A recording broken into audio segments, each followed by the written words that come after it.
Tell it that it's good to go. Test, test. Oh, wait, hang on. I'm showing that I am insanely quiet. It's because Skype turned me down. It's one of the things I hate about Skype. Okay, we ready?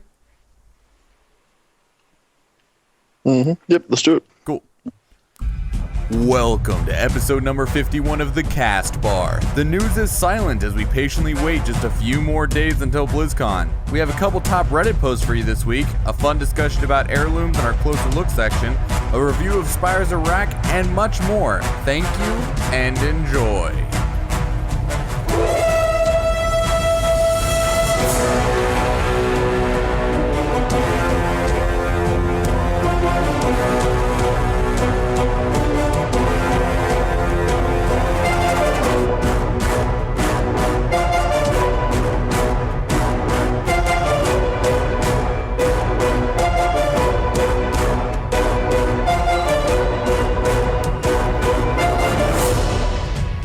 Welcome everybody to the Castbar, the World of Warcraft podcast, channeling your content with no interrupts. Today is Sunday, November 1st at approximately 6:15 Pacific Standard Time. I am Michael Schwan, and with me I have Evan.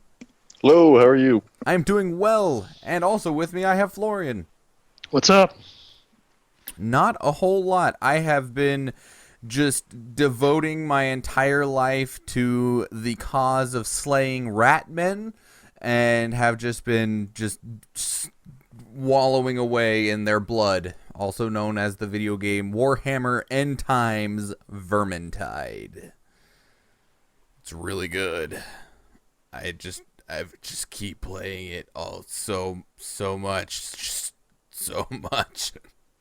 I had not heard of that one. A lot of Ratman involved. Have you heard of or played Left 4 Dead?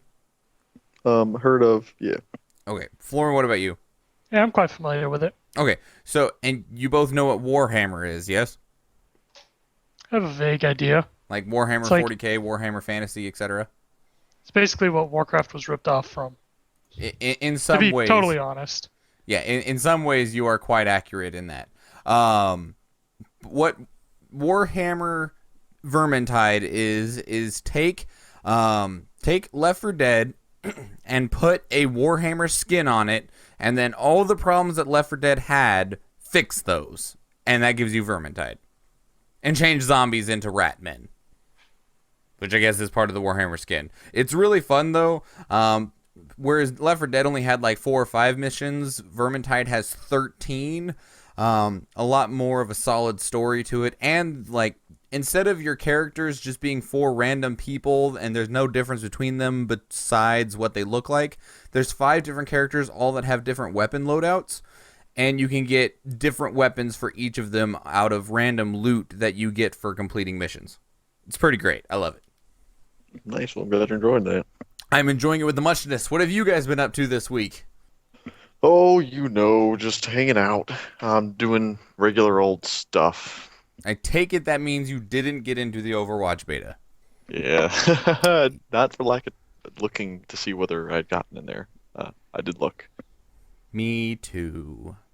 What about you, Florian? Unfortunately, I'm in the same boat. No Overwatch beta. I have kept busy, though, working on a side project that I don't want to talk about too much right now. But it's going to be WoW-related and pretty awesome. Cool. We are looking forward to it. Yeah, let's just go ahead and get straight into the news.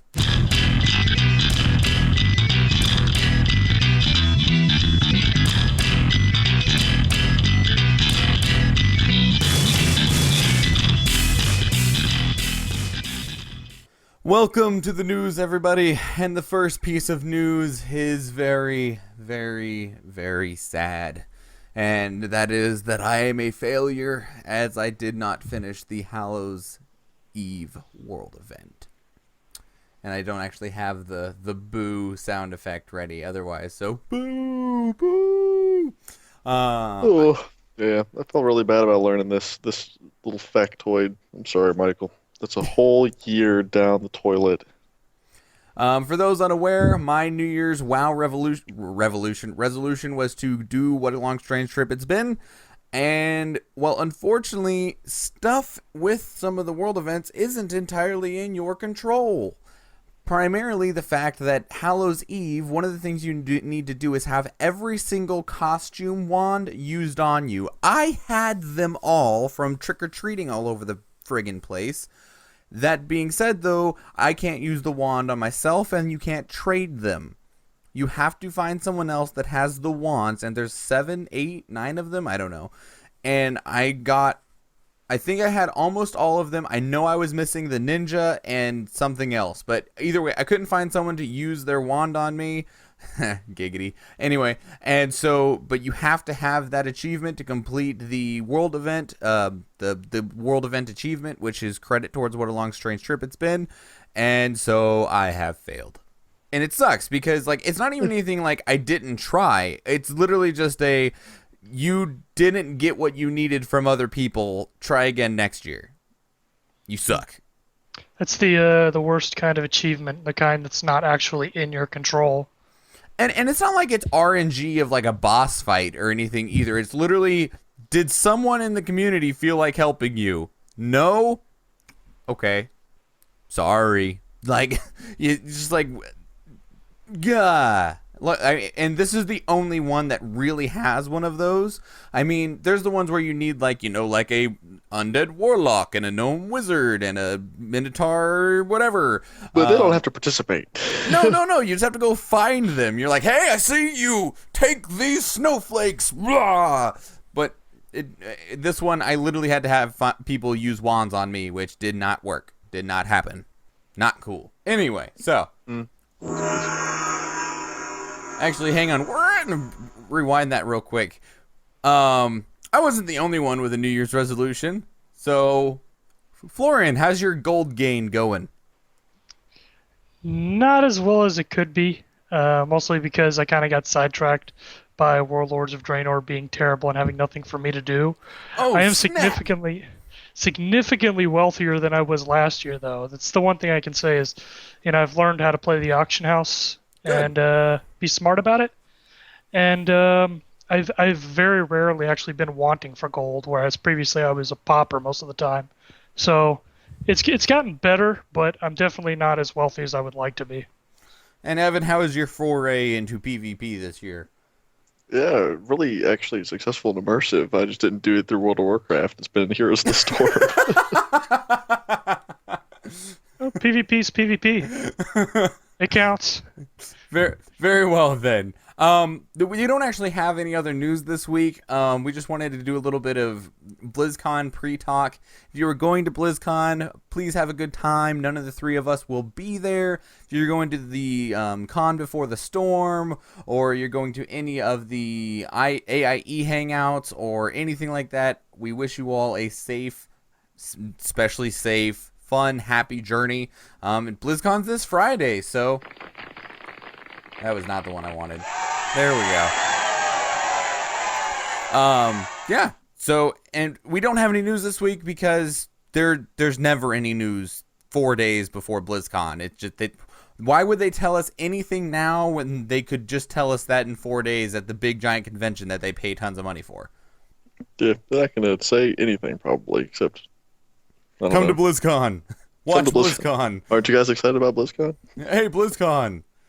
Hey, you might get your Overwatch beta key. Oh, I'll be so mad if those are in goodie bags. If in the goodie, like, because they did that with, like, Hearthstone, like, 2 years ago, right? Like, in the goodie bag with beta keys to Hearthstone. No, they won't do that because they didn't like them being sold on third-party sites like eBay and stuff. So I don't think that will happen. Maybe you're able to, like, put your name down and they'll activate it on your account or something. I don't know. I want Overwatch. Let me play it. Anyway.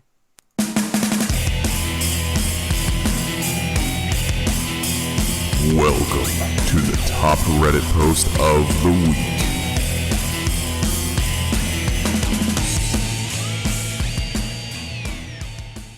And here we are at the top Reddit post of the week, everybody. We have 2 top posts for you. Nothing extremely mind-boggling or anything like that. Just 2 things that I thought were really neat.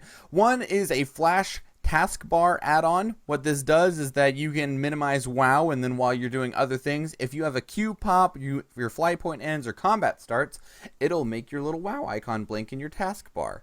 Yeah, I think this is awesome, mostly just because people get real sick of waiting on queue and DPS, and they're like, I'm gonna go do something else, and then the queue pops, and they don't know because they're busy watching a movie or something, and then their 40-minute waits for naught.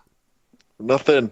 Yeah, that's what you get for not going and farming your barn traps or whatever.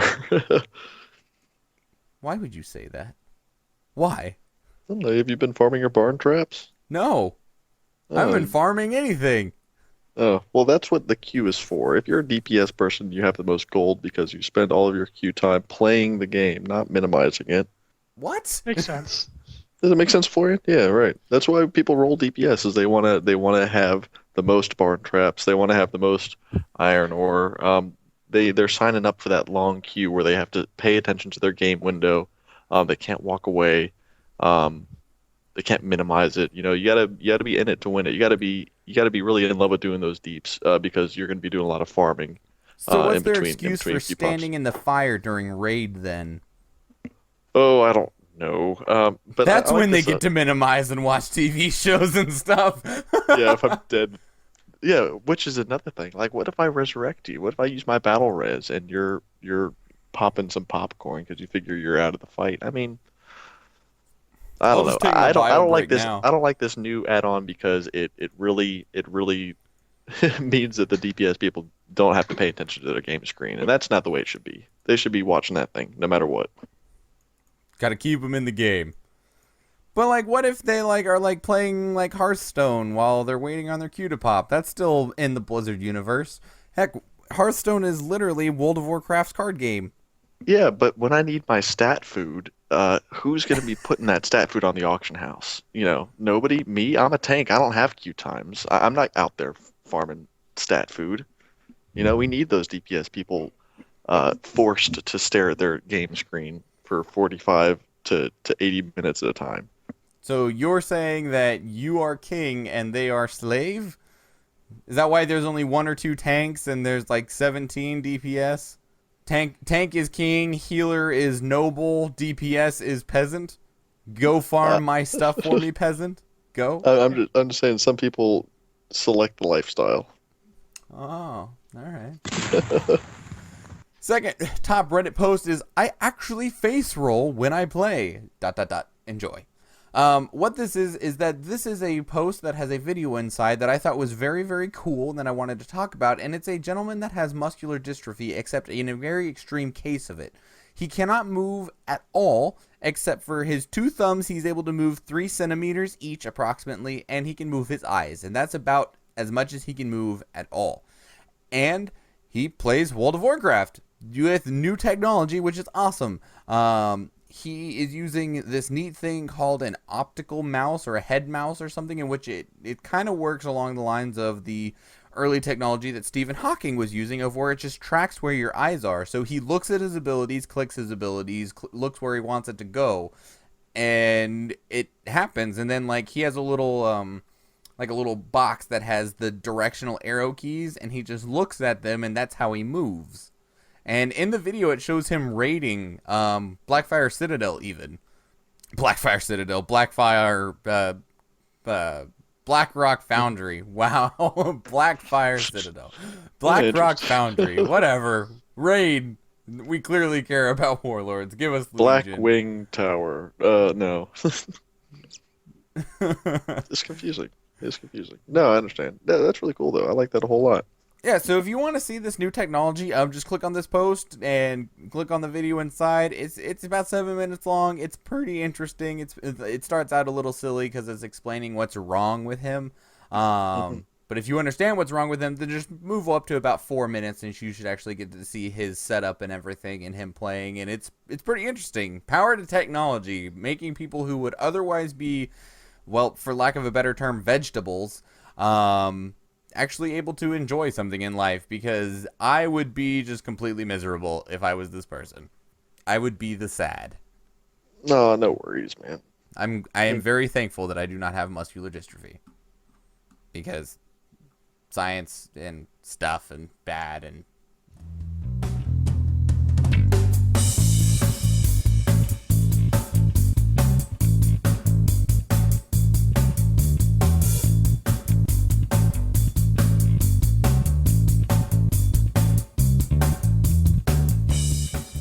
welcome to A Closer Look, everybody.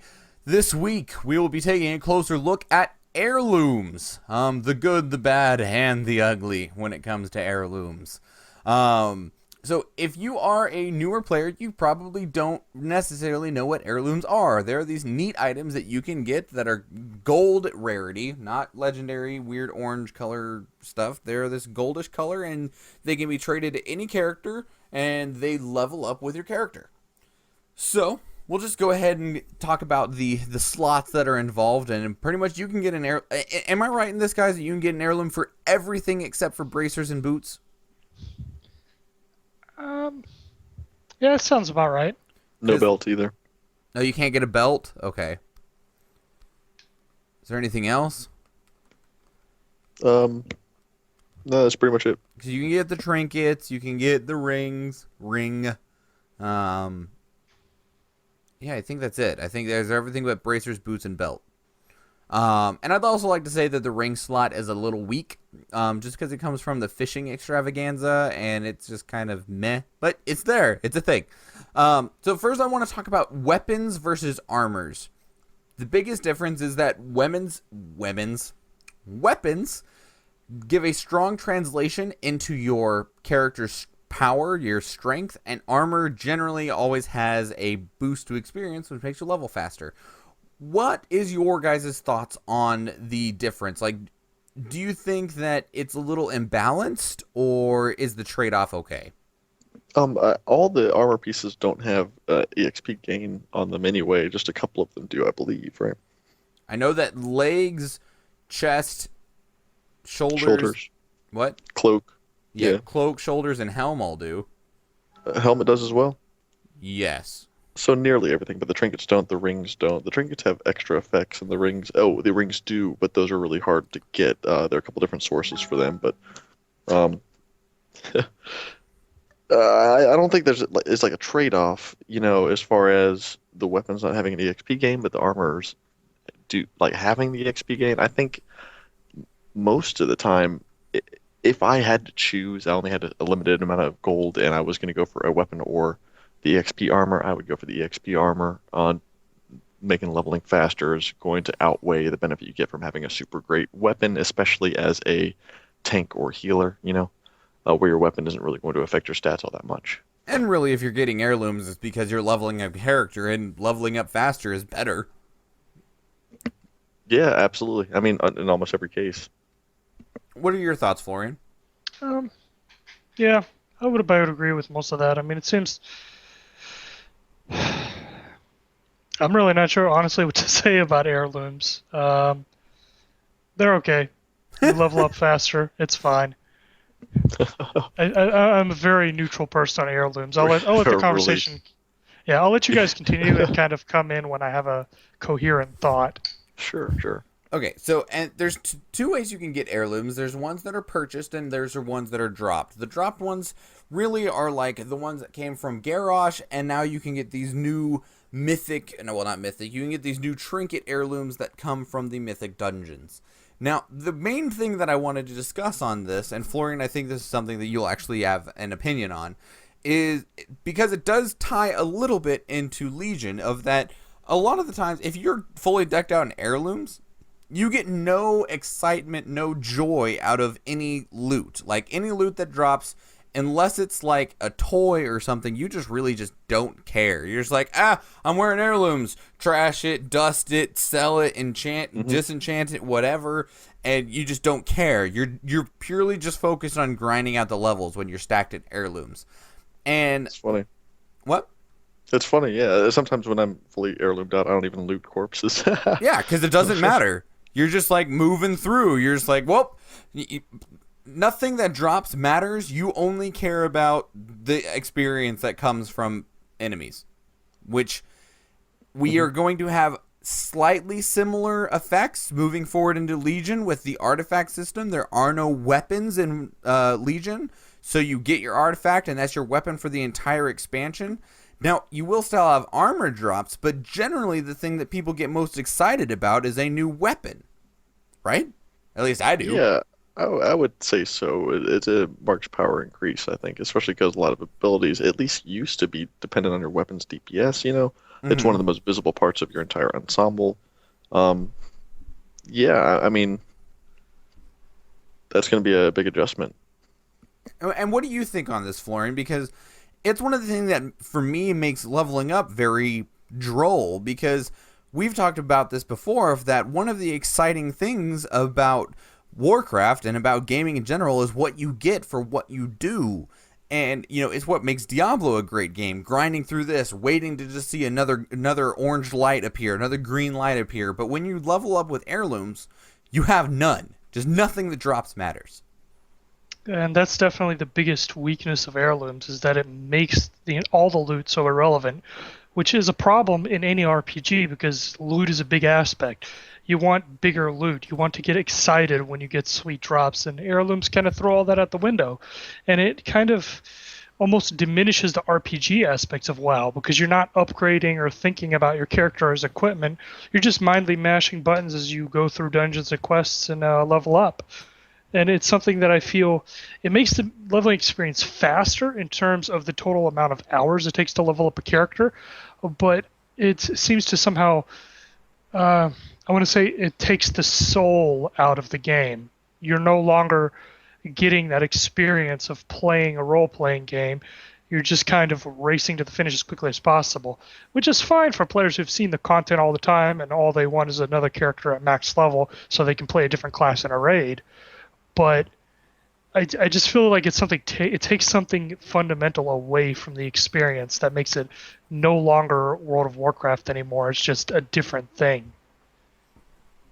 Yep, it's like it's almost kind of strange if somebody who is a new player gets caught up in the dungeon finder tool and they put in a dungeon with 4 people who are all fully heirloomed out. It almost becomes a laughable experience. Like I can imagine being being in a dungeon for the first time, we'll say Wailing Caverns, with 4 other people who are at my experience level. Maybe one of us knows how the direction to go, and we can kind of figure things out. But man, you put me with 3 hunters in a paladin. It doesn't even need a healer, and he's out, and I'm trying to heal him, and they're running faster than I'm lost. They don't even care because they can kill everything without me, and then it's like it really is a different game. It's like some weird like mini game or something like that. How many dungeons can you do front to back in an hour? Queuing is a tank DPS combo, No, I leveled so many characters in Miss Pandaria, and I can tell you that's exactly how it is. You're just like Q, Q, Q, Q, go, go, go, boss dead, boss dead, boss dead, boss dead, Q, boss, go, just like that. I don't understand why anybody would level something besides a tank or healer. The DPS queues are still long when you're leveling up, right? Yeah, atrociously so. And that's where people, when you're leveling up a DPS, and specifically DPS, people are arguing like, well, that's when you can get some bonus leveling in. And it's like, leveling compared to dungeons, and especially dungeons with heirlooms, are so much faster than questing at all. Like, dungeons, the dungeon experience, especially now with that new like objective, where if you do all the objectives in the dungeon, you get bonus experience. Questing doesn't have a hope of a dream to even have a chance at keeping up with dungeons. No, and maybe that's one of the things that ought to change in order to bring leveling back kind of together, to balance it out a little bit, give us a little bit more of a boost from quests, less of a boost from randomly killing mobs, and that might shift things back towards the outside world a little bit. Well, then, though, you run into the issue that already exists and especially if you have heirlooms, you will quickly out-level the zone that you are in, and it will cause you to get, normally one quest will lead you into the next zone, but if you are leveling at such a rate that that zone's quests have become green or even gray to you, which means they don't give experience, then you don't really get that direction that you need, and it can become very disorienting. Not to mention having a yellow quest or two, and then getting your dungeon pop, and then coming out 3 levels higher. Well, yeah, then You you know, a just half need to hour go to later. the next zone, normally. You're just done with that zone and maybe the next one. Are we on a specific topic? Can I say, what if dungeon queues separated people who had heirlooms from people who did not? Is that even possible? I'm sure it's possible, but in the effort of keeping dungeon queue times down, I don't think they would ever do that. Do you think they'd ever do anything like that, Florian? Very unlikely. Simply because, like you said, that's just going to split people into more separate queues. There's going to be longer waits for everyone. And considering how long the wait already is, especially for DPS players, I would say that would be totally unacceptable. So it's not going to happen. It would be nice to see for the aforementioned reasons, and also because one thing I think about is, what do new players see when they get into a dungeon for the first few times and they see people just rushing through it at maximum speed, not even looting corpses? I mean, if you're a new player and this is your first dungeon, you don't even have time to loot. You just have to run to keep up with everyone else. And it's like they're not learning any skills. They're not learning how to play as a group because everyone's so absurdly strong. They're face rolling the dungeon. And the new players don't learn how to play their class properly. In fact, if you play a new character without heirlooms, and I have tested this myself, and you actually loot enemies to pick up loot and gold as if you are a brand new player, the other players are going so fast that they usually end up being far ahead of you, and you don't even get to fight anybody after the first few fights of the dungeon. So I have to wonder if that has a negative effect for new players coming in, and they see all this crap and they're just really confused as to why everyone is absurdly fast and strong and they're not. Because I don't know. Because Blizzard doesn't care about low-level leveling content. Everything is focused on endgame. I guess. Yeah, for better or worse. I mean, I think Blizzard's probably trying to appeal to the people who have already gone through that content once, and making it easier for us to level up alts, so that when we get bored of the endgame content or have experienced all the endgame content with one character, we can just do the whole thing over again. It might also be kind of designed to get new players to the endgame content as fast as possible, which I don't really understand. Like, why would you keep new players from enjoying content they've never experienced? It seems like, yeah, we're rocketing people through the zones even without heirlooms, so maybe that's more of a different discussion. This is more about heirlooms specifically, which new players generally don't have. Well, remember now, all the expansions come with a level boost, so it's not even that they're rocketing you through. They're just literally saying, skip that, don't worry about it. Yeah, true. I don't know. All right, well, what do we want to see going forward from heirlooms? And from what we've just talked about, I think that the issue isn't necessarily heirloom. Well, maybe it is, because heirlooms take away the idea of the excitement of loot, but there also just seems to be the imbalance of how experience is gained. Do you guys think that all of the... Okay, obviously it wouldn't solve the loot problem, but with the leveling problem, do you think if we had dynamic leveling like Final Fantasy XIV, where it levels you to the zone or the dungeon that you're supposed to be in, that we're kind of getting on a preliminary status with time walking, do you think that would solve this problem? It would help in many respects, because it definitely helps with players actually learning skills in Final Fantasy XIV. You have to learn early on how to tank or DPS or heal, because that's basically required to get through a dungeon, because you don't have really strong people with heirlooms who can basically face roll the entire place. So I feel that might help, but once again, it's just something that has to be tested out, because a lot of things like the heirlooms themselves, for example, before they were implemented, it sounds like a good idea, something that can help you level faster if you've already got high level characters for convenience's sake. but once you actually implement them, they have a bunch of negative side effects. So what you're suggesting could work. It works great in one game, but I don't know if that necessarily means it's going to be a good idea in WoW. Evan, what do you think?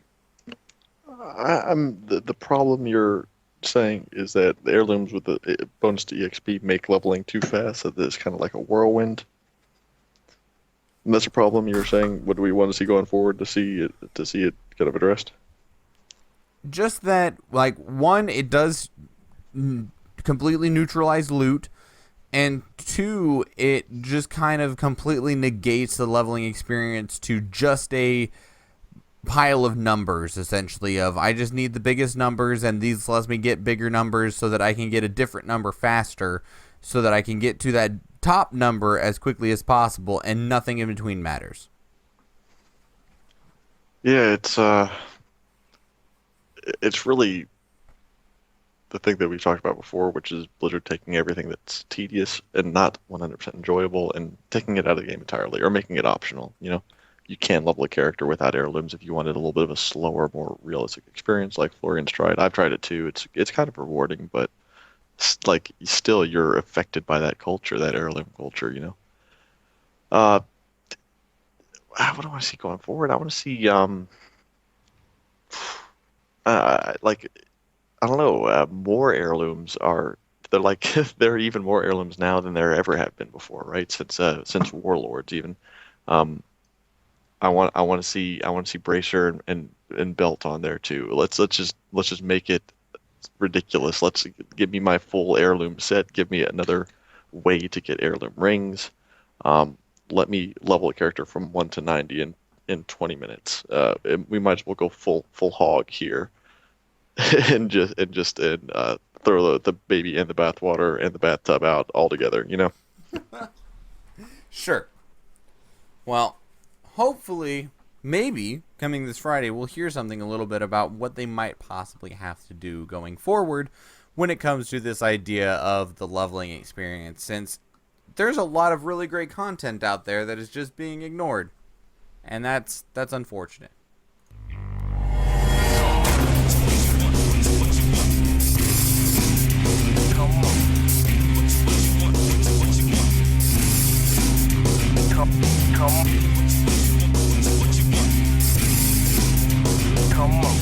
Welcome to the Mailbag, everybody. Please send your questions, suggestions, and or feedback to our email at thecastbar@gmail.com. Send us a tweet on Twitter at Castbar Podcast, and send us a voicemail at 508-738-2278. Last week, during the Mailbag, we celebrated our 50th episode of the Castbar and announced we'd be giving out a BlizzCon virtual ticket. And all you had to do to enter was either email us or tweet us a question. Didn't matter what it was.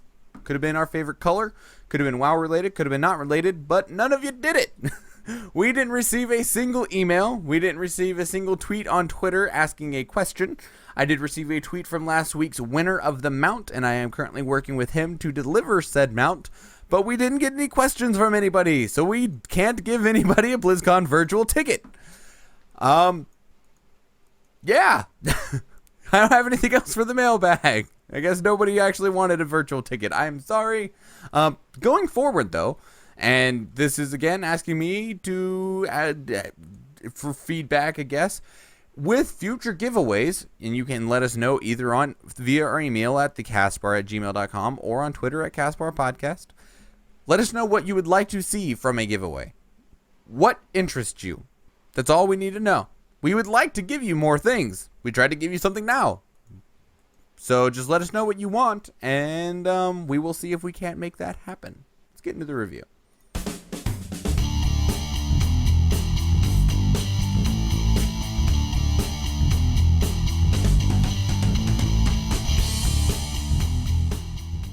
Welcome to the review, everybody. Every week we will review something, whether it is a zone, a raid, a battleground, a 5-man dungeon, a class, a spec, a quest, a god knows what.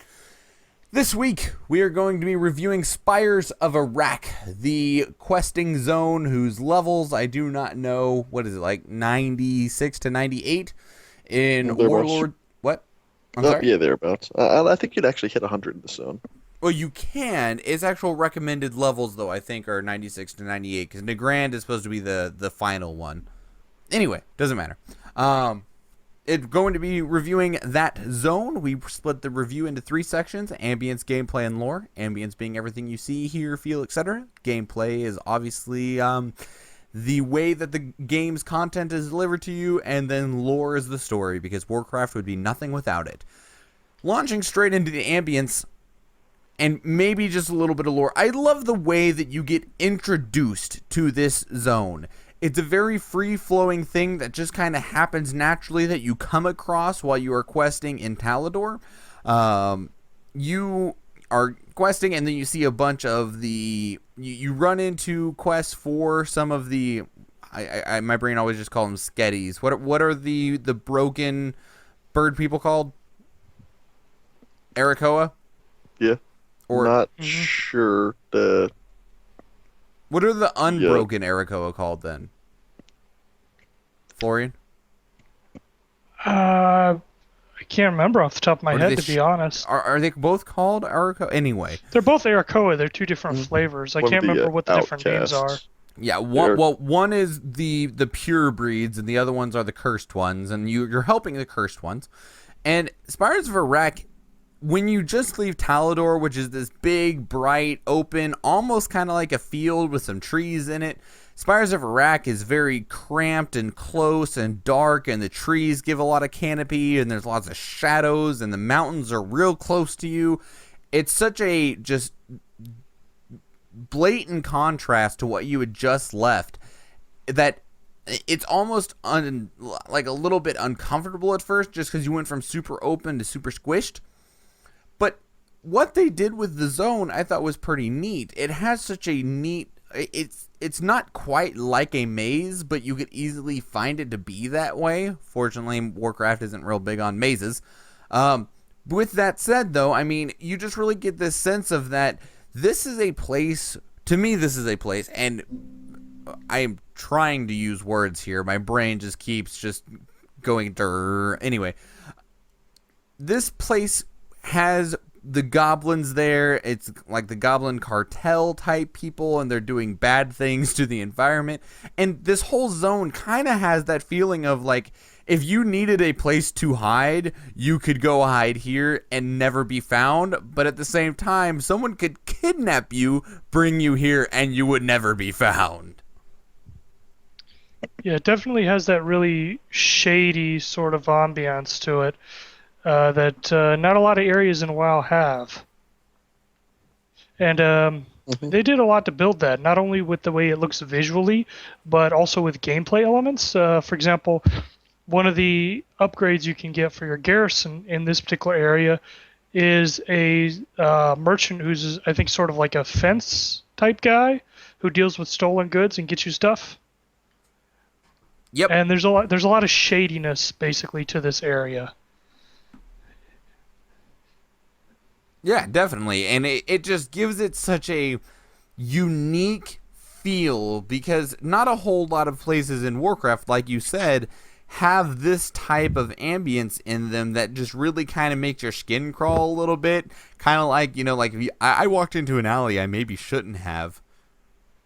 What do you think, Evan? Do you agree with us, or are we just spouting off here? It's not so wild as that, like I'm in the wrong part of town kind of zone. I think it's a little bit more dim and dusky than, say, Strength of Thornvale, but still kind of like hemmed in by the vegetation, like you get at that feel. I think as far as aesthetically, one of the cool things about the zone is it's like kind of subdivided into a lot of different kind of eco regions. You have like the dank marshes, and then on like the left hand or the western and southwestern coast, you have more, I guess it's like a beach and like almost kind of deserty, almost like a prehistoric kind of like jungle style thing with all the Saberons. And then on the right, I think you have some like, were they pools, like little geysers and things like that, some volcanic activity. Like it's a pretty wide range. And let's not let's not forget that the friggin' Eye of Sauron is here. Giant death laser beam. Yeah, but it's like Yeah, it's funny, right? What are they doing with that thing? Trying to burn up all the outcasts' little encampments. By the way, as far as aesthetics, setting the tone for the zone, I'm not sure if the Alliance went through the same thing. Coming down from Talador, you see the big tower blow the crap out of one of those Veals, whatever you call them, um, one of those outcast Arakoa cities, Yes, we see in it too. cold blood. My Which I question, think is a fantastic storytelling, you know. yeah, it really is, and it immediately it's one of those big, humongous changes that goes boom. I have your attention now, but that's going into story a little bit too much. But it did set a great precedent and made me interested in what was going on in this place, and that is an important thing for ambience to do. Your story is, even if you have a great story, if it's not delivered in the right way at the right time, your viewership, readership, gamership just isn't going to be interested. Which this place really did a fantastic job of making me interested in what was happening. So, my ambience grade for this place, while I do sing its praises, I think that it is a little confusing to get around because of, and maybe that's intentional. If it is, then that's a different story. But I did find it, as someone who is experienced with getting through crazy things in Warcraft, a little bit disorienting, and I didn't really think that that should have been the case. Just because it just really was just no. That's the best way that I can describe it. Is like it looks like I should, especially when you're looking on the map or looking on your mini map, it looks like I should be able to walk to it from right here. No, there's a giant mountain in your way. That's not on the map though. And it can be extremely frustrating. You're trying to figure out, well, can I climb over the mountain? Can I squeeze around somehow? No. Oh, it was underground the whole time. And it's just, that makes for a very frustrating experience. And it's not very clear from the world around you that that's the way that things are done. So I will be giving it an A-. It is good to me, although there are just some little fall show. Wow, I cannot speak today. There are some little... Evan, go. I'm gonna give this place a A-. I wanted the story to be driven a little bit more by the art. I think that they did use the art to tell the story pretty well, but I think we ran into a problem of homogeny. I think some of there are different regions, you know, in this zone, but the regions themselves don't have very much diversity. Once you get there, you know, once I'm in the Goblin place, I don't feel like it's very much different from other Goblin places. Once I'm in the Saberon place, I don't feel like it's very much different from the other Saberon places, if that makes any sense. But everything does look gorgeous, and real consistent with the rest of the expansion. No, I agree with that. I mean, even like the Arakoa places, they don't look that much different from the Shattered Hand encampments. The only place that really looked very different was the Goblin place, but that's just because Goblin tech was all over the place. Florian, what is your ambience? I would give it an A. It's very good.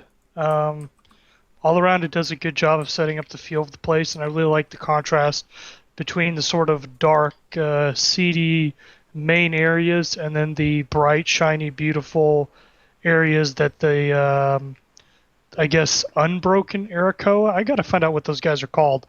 Basically, their regions. Well, Google it while Evan tells us about some gameplay. The most striking part of the gameplay, I think, of this place are the Draenor treasures. I think there are a lot of jumpy puzzles about getting the Arakoa artifacts for archaeology, and there are these other treasures. A lot of these are like these elixirs of shadow sight. I forget what they're called. You use a little treasure map that you can get, or your little treasure app, and you find these shadow elixirs, I think they're called, and they're always at these little shrines or hidden somewhere, that have to do with, I guess, Anzu, the Arakoa god, Dread Raven person. Right. And if you find, there are probably 6 or 8 of these different treasures, and they're all named the same thing, that elixir of shadow sight or that shadow elixir or whatever. And what that does is allow you to see an actual treasure. It's like a key to one of the other treasures, which is usually set up at it's a Tarok shrine, right? Some old Tarok artifact or some pole arm or some green pair of shoes or whatever. I just like that this brings a little bit of uniquity in it. You don't have that same interaction in the other zones. You have the Draenor treasures to unlock other Draenor treasures. So just, I mean, it makes a random stupid item in a box more of a storytelling experience than they usually do in the other places, you know? I'd also like to say that this zone, so many of the Draenor treasures were full of archaeology fragments, and that made them so much more valuable to me because I liked, like, the stuff that you could get from archaeology was cool, but not everyone enjoys archaeology, and it gave me an alternate method to get archaeology fragments, which I thought was great. Yeah, right on. I mean, there's definitely a whole lot of archaeology fragments in this place. There are a lot of treasures in general in this place. So if you're going for an achievement, I'd start here, you know? What about you, Florian? Did you enjoy the gameplay? I thought it was all right. I had the same basic problem that you mentioned, where it's very easy to sort of get lost or not be able to find things because of the way the place is designed. But aside from that, I thought the gameplay all around was pretty solid. I had no real complaints about it. However, on the other hand, there was nothing that really stood out. Like right now, off the top of my head, I can't think of any quests or mechanics that I was like, oh, wow, that was an awesome quest that I'm going to remember for the rest of my time playing WoW. You know, they were just kind of there, I suppose. Yeah, like the most memorable thing to me was the giant laser beam, but that's because, well, giant laser beam.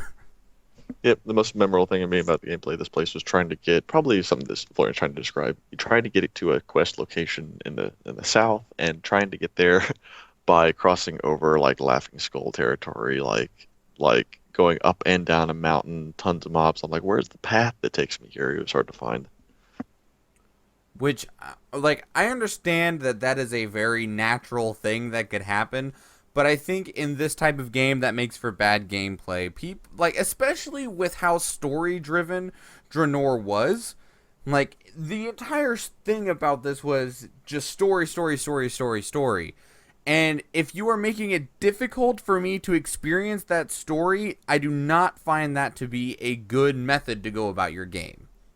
Like Diablo, whatever. If I get lost in, one of the dungeons, really part of Diablo is just getting lost in a dungeon. Warcraft, I don't feel like I should ever be lost, regardless of if that's a natural thing that can happen or not. Yep, true that. I feel you. So then, what are our grades for gameplay, gentlemen? Florian, would you like to go first? I'll give it a C+. The gameplay is serviceable and it's reasonable, but there's nothing that really makes it stand out. Nothing really to get excited about. It's okay. It'll get you through the zone. It'll get you experience. Just Yep. trying to blaze onto that max level so you can do nothing with the rest of us. I'm actually just going to be sitting on a flat C. I don't really have anything else to really say on the matter. I think it's all pretty much been said in what we've already kind of talked about. So just flat C for me. Evan, how about yourself? I'm gonna give it a B. I think this place was fine. I think the quests flowed pretty well. I could get a good amount of experience, and I think the content of the quests was satisfactory. I didn't stay in this place till 100. I think I left probably as soon as it made sense to. So I'm not going to give it an A. B's about where I'm at. Wonderful.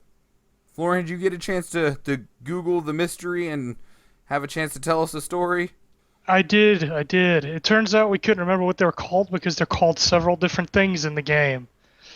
Sometimes they're the Cursed Arakoa, sometimes they're the Arakoa Outcasts. And it just varies. And always the Arakoa are the ones that can still fly and stuff? No, they're all Arakoa. The Arakoa have like a class system going on where like the Arakoa who can fly are like in the upper class, and then the Arakoa who can't fly are considered like the lower classes. Okay. And most of the Arakoa plot in this zone is basically built around the upper classes sort of. I hesitate to use the term ethnic cleansing, but that's really what's going on here. They really don't like the cursed or outcast Arakoa and are trying to get rid of them. All right. Is that is there more than that, or is that really kind of from my experience? That's about it. Well, that's the basic gist for the Arakoa plotline. There are other smaller plotlines with the goblins, but they're mostly unmemorable. The Shattered Hand clan is also in this area, but you don't really interact with them very much. The Shattered Hand clan, at least in my experience, was mostly just a roadblock that made it inconvenient to get from one place to another. The Shattered Hand clan throughout the entire expansion kind of felt that way to me. I mean, we see them at the very beginning as part of the intro when we're trapped in Kargath's arena with slay your 100 and then you can leave, and then you don't really see much at all with them in the Spires of Arak, and then we get to Heimal. There we go. And Kargath is in there. You kill him, and then that's the end of the Shattered Hand. They're done. Is there something else that I missed? I'm not sure how they tie into the other. Yeah. Well, to be fair, a lot of the things like there wasn't really much plot going on. Let's be honest. In the Spires of Arak, there was that minor side plot with Admiral Taylor's garrison that we mentioned, I think, last week when we talked about lore characters being killed off screen. Right. But that really didn't go anywhere. It just kind of resolved itself. And that's really the thing with most of the Spires of Arak. There are some smaller plot lines, but they don't go anywhere. And the major plot line with the Arakoa also doesn't go anywhere because it's also never resolved in Warlords of Draenor. We never really do help the Arakoa outcasts get free and break away from the guys who are trying to kill them. That's never resolved. Well, we do help them summon their god and use him to fly you up to the dungeon to take care of the... Yeah, it's like there's a little bit of culmination in that, or conclusion to that quest where you go up and kill one of those high ascendant Sunmancers, right? Yes. Yeah, well, like we kill like some of them, but there's more. I mean, we haven't killed like, how should I put it? I guess the boss Arakoa guy. Well, that's what you go into the dungeon for, isn't it? No, as far as I can tell, the dungeon Skyreach, that you were not taking the head off of that. You were just doing a strike against one particular area. That was not at least as far as I can tell. That's not a resolution to the whole issue. All right. Unless I terribly misunderstand what happened, which is very possible. Well, I think part of it was that they just needed to unseat them, and then they were going to take care of the rest on their own, because after that, they've not brought... Anzu can't be brought back, but the Raven Queen can, and she gets summoned back into the world, and she's able to start cleansing things, by my understanding. I could be completely wrong in that. No? Sure. Maybe. I don't exactly know. Like, to be fair, like the whole Anzu Raven Queen thing is never really properly, clearly explained. So I honestly really don't know how the whole thing is supposed to work. Sure. Yeah. Really, I think this zone as a whole, and I remember doing it the very first time, everything in this zone felt completely tacked on. Like, if they would have just completely removed Spires of Arak, I wouldn't have noticed. Yeah, and that's one of the problems. Like, there's a lot in Spires. There's a lot in Spires of Arak that could have built up the really cool stuff, but it just felt like they just kind of had some story ideas, and they were like, well, let's just throw all this stuff in Spires of Arak since it doesn't fit anywhere else. Basically. So nothing really comes to a conclusion, and there's no really cohesive plot. It's just a series of small plots, and the lore just doesn't work very well in Spires of Arak. It's substandard. Is it that it doesn't work, or it just doesn't have a place here? It doesn't feel like there's a point to it, is how I would describe it. It's like nothing is ever really resolved. None of the plot threads go anywhere or are revisited again. It's just like they had a bunch of like short stories that they wanted to tell, many of which didn't have any resolution, and just kind of threw them all together in one zone. And just said, this'll work. Yep. It's like Spires of Arak is sort of the potluck of leftover Draenor storyline ideas. That's how I see it. Ooh, that's a little cold. Hey, I can't prove that's what happens, but that's what it feels like when you quest through the area. And how do you feel about it, Evan? I like the fact that, I've mentioned this before too, when you have a bunch of different kind of enemy factions that are all coexisting in the same area, I'd like to see a little bit of interaction between those guys. Like we have the goblins down there doing their thing, a lot of beasts, beast kind, the Saberons, the Arakoa, the different factions of the Arakoa, and then the Laughing Skull orcs and everything. I want to see a little bit of interplay there, and there isn't a heck of a lot of that. It seems like, yeah, they want to have some Saberons, but that doesn't really have anything to do with all those other guys. Mm-hmm. So, I mean, generally, I really like the Arakoa story. I liked the amount of kind of feeling and detail they put into it. But I felt like in the other areas, when you got away from the Arakoa conflict, this zone was a little bit flat. So I'm going to give it a C plus. And Florian, what was your? Did you say a grade? I don't think you did. I did not. I'll give it a C, because there are some interesting ideas here, but they just never did anything with them. So, yeah, I just think feels like more missed opportunities than anything else. And I think you might be incredibly accurate with that statement. Is that a bunch of stuff in this place just feels just like it doesn't quite completely belong, and I think that just really hurts the experience. Just so much of it feels like just unnecessary extra stuff, like they were just trying to fill the zone, and that feels wrong. So, yeah, I'm going to give it a C minus, which gives it a C overall. We have a C in lore, a C plus in gameplay, and an A minus in ambience. Sounds like somewhere around a B minus to me. Or, yeah, somewhere around a B minus. Sounds about right. Maybe C plus-ish. Yeah, something like that. Anyway, not really that bad. I think the thing that we all three of us kind of stepped on was that really this place just feels like it doesn't need to be here.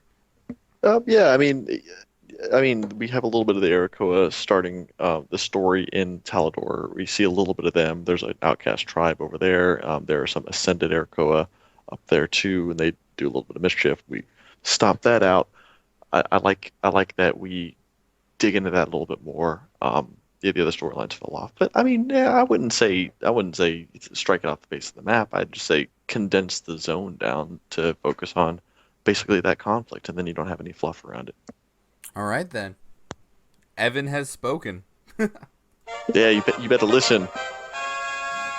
That is our show, everybody. Thank you. I know it was a short show this week. Really, though, one, we didn't receive any questions for us to answer, and there's no news because we are waiting for BlizzCon. That said, though, next week, next Sunday, BlizzCon will be over, in which we will have probably more stuff than we can talk about. We'll try. I can't even imagine what that show is going to be like. Oh, my God. I wish everyone luck, especially if you listen to more than one Warcraft podcast. It is probably going to be a little bit redundant, and I'm sorry. Hopefully we are entertaining enough to come out on top. Again, though, if you would like to send questions, suggestions, and or feedback, find us on Twitter at Castbar Podcast. Call and leave us a voicemail at 508-738-2278, or use that email at thecastbar@gmail.com. You can find all of our old shows on iTunes, Stitcher, and YouTube. And I do have to give some credit out, and that is to Mr. Kevin McLeod from incomptech.com. All of his work there is licensed under the Creative Commons Attribution 3.0, which means you can use it and give him credit, or pay him and not give him credit. If you'd like to find me, best place to do so is on Twitter at SchwanMichael. That is SchWahnMichael. Evan, where are people able to find you? If you want to, you can send me a tweet at EDCWow. And Florian. You guys still can't find me yet. You will be able to soon, though. Oh, man. And, yeah, well, that's part of my secret project that I can't talk about yet. But, yeah, if you need me right now, just email me at the Castbar. And, in fact, just go ahead and send us email anyway, just so we have email. That would be great. Florian likes the emails. All right, everybody. Let us know where you guys are listening from. Like location wise, like in the world, is that what you mean? I mean, metaphysical, like your emotional state. No, yeah. Look, we got some contest winners and people who have emailed the show before. A lot of you guys are from the EU servers. I think that's really cool that we're getting overseas with that. We're of course all in the United States. If you're in the United States and you're listening, yeah, say what's up. Just a little bit of one of those things where you have the map and everybody puts a kind of a thumbtack in from where they're kind of from, and everybody goes, wow, wow, New Guinea, that's cool, that kind of thing. Yeah, I want to see if we got any New Guinea listeners over there, Australia, anywhere. Well, what I meant was like my first thought was, are you listening on YouTube or otherwise? But I get what you mean. So yeah, let us know. We would love to find out where everyone's from. I can kind of see from the download stats, but it doesn't say exactly where. It just says like America, Europe, etc. So we'd love to see that. Anyway, let's get out of here. Anything else, guys, before we leave? Do it, ma'am. Peace. You are out of time.